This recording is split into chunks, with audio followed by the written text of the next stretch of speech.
रहस्यमयी कहानी। हवेली का आखिरी दरवाजा। कहा जाता है कुछ जगहें सिर्फ ईंट पत्थर से नहीं बनती, बल्कि वहां रहस्य, दर्द और अधूरी आत्माएं बसती हैं।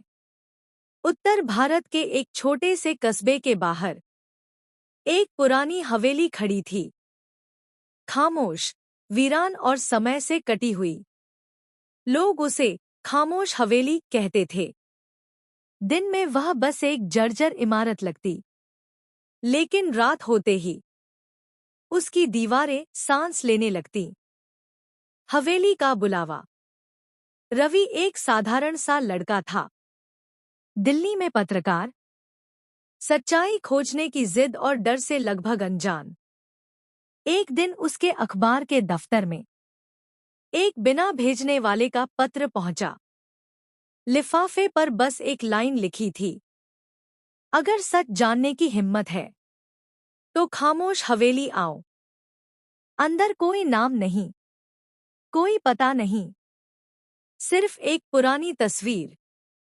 तस्वीर में एक विशाल हवेली थी और उसके मुख्य द्वार पर लिखा था, जो भीतर गया वह वहीं नहीं लौटा। रवि हंसा। उसे लगा यह किसी की शरारत है, लेकिन उसी रात उसने सपने में खुद को उसी हवेली के सामने खड़ा पाया। हवेली का फाटक अपने आप चरमराकर खुला और एक भारी आवाज गूंजी, आ ही गए हो तो अब लौटना आसान नहीं। रवि नींद से चौंक कर उठा। उसका दिल तेज धड़क रहा था। अगली सुबह उसने तय कर लिया, वह हवेली जाएगा। यात्रा की शुरुआत।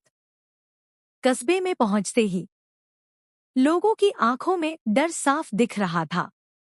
जब भी रवि किसी से हवेली का नाम लेता, लोग या तो चुप हो जाते या बात बदल देते। एक बूढ़ा चायवाला फुसफुसाकर बोला, बेटा, वो जगह सवालों का जवाब नहीं देती, जिंदगी छीन लेती है। रवि ने मुस्कुराकर कहा, मैं सच खोजने आया हूं। बूढ़े की आंखें भर आईं। तो फिर भगवान तुम्हारी आत्मा की रक्षा करे। पहली रात हवेली के अंदर। सूरज ढलते ही रवि हवेली के सामने खड़ा था। मुख्य दरवाजा बिना छुए ही खुल गया। अंदर घुसते ही ठंडक ने उसकी रीढ़ जमा दी। दीवारों पर टंगी पुरानी तस्वीरें उसे घूर रही थी। एक तस्वीर में उसी जैसा चेहरा था। रवि घबरा गया। ये मैं कैसे? अचानक पीछे से किसी के चलने की आवाज आई। रवि ने मुड़कर देखा, कोई नहीं, लेकिन जमीन पर गीले पैरों के निशान उसकी ओर बढ़ रहे थे। तभी हवेली में एक आवाज गूंजी, पहला नियम, पीछे मत देखो। रवि का गला सूख गया। और तभी हवेली का दरवाजा जोर से बंद हो गया। यह सिर। और तभी हवेली का दरवाजा जोर से बंद हो गया। यह सिर्फ शुरुआत है। हवेली का भयानक अतीत। अंतिम फैसला। लोहे के दरवाजे के सामने सभी आत्माएं खड़ी थी। दरवाजा खुद ब खुद धड़कने लगा, जैसे दिल हो। मीरा बोली, अगर तुम दरवाजा खोलोगे और अपनी यादें स्वीकार करोगे, हम मुक्त हो सकते हैं।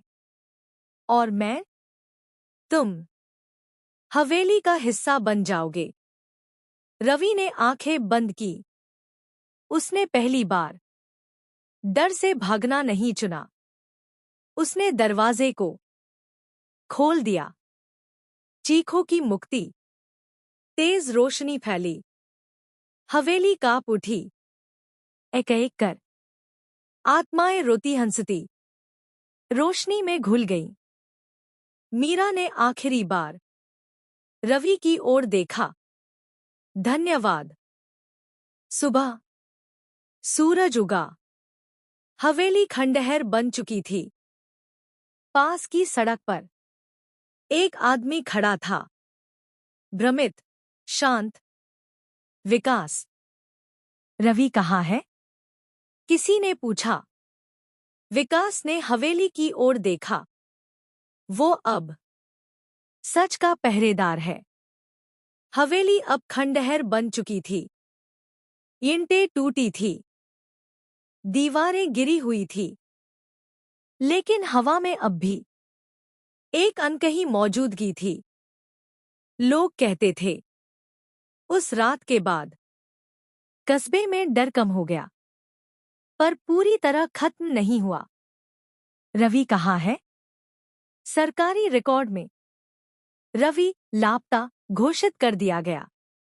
उसका मोबाइल खंडहर के पास मिला। आखिरी वीडियो रिकॉर्डिंग चालू थी। वीडियो में एक शांत आवाज थी। अगर तुम ये देख रहे हो, तो समझ लेना कि सच की कीमत होती है। खंडहर में रहने वाला साया। कुछ महीनों बाद लोगों ने रात में देखा, खंडहर के बीच एक परछाई घूमती है। वो किसी को डराती नहीं, बल्कि जब कोई गलत इरादे से वहां आता, तो हवा भारी हो जाती और कदम पीछे लौट जाते। बूढ़ा चायवाला आंखें बंद कर कहता, वो लड़का अब हवेली नहीं, इंसाफ की रखवाली कर रहा है। मीरा का वादा। एक रात विकास ने सपना देखा। मीरा सफेद रोशनी में खड़ी थी। हम मुक्त हैं, वो बोली, क्योंकि किसी ने डर से भागना नहीं चुना।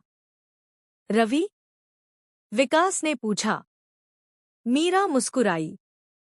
कुछ आत्माएं आजादी देकर खुद पहरा बन जाती हैं। दरवाजा अब भी है।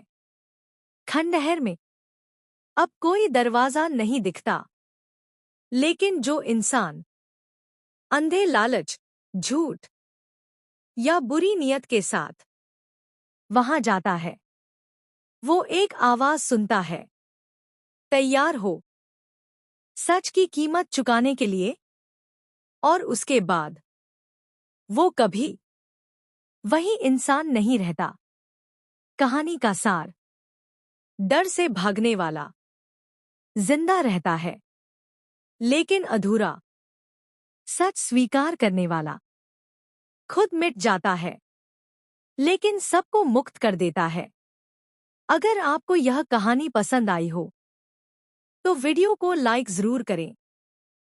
ऐसी ही डरावनी और रहस्यमय कहानियों के लिए मेरे YouTube चैनल को सब्सक्राइब करें और कमेंट में बताइए, आपको सबसे डरावना हिस्सा कौन सा लगा।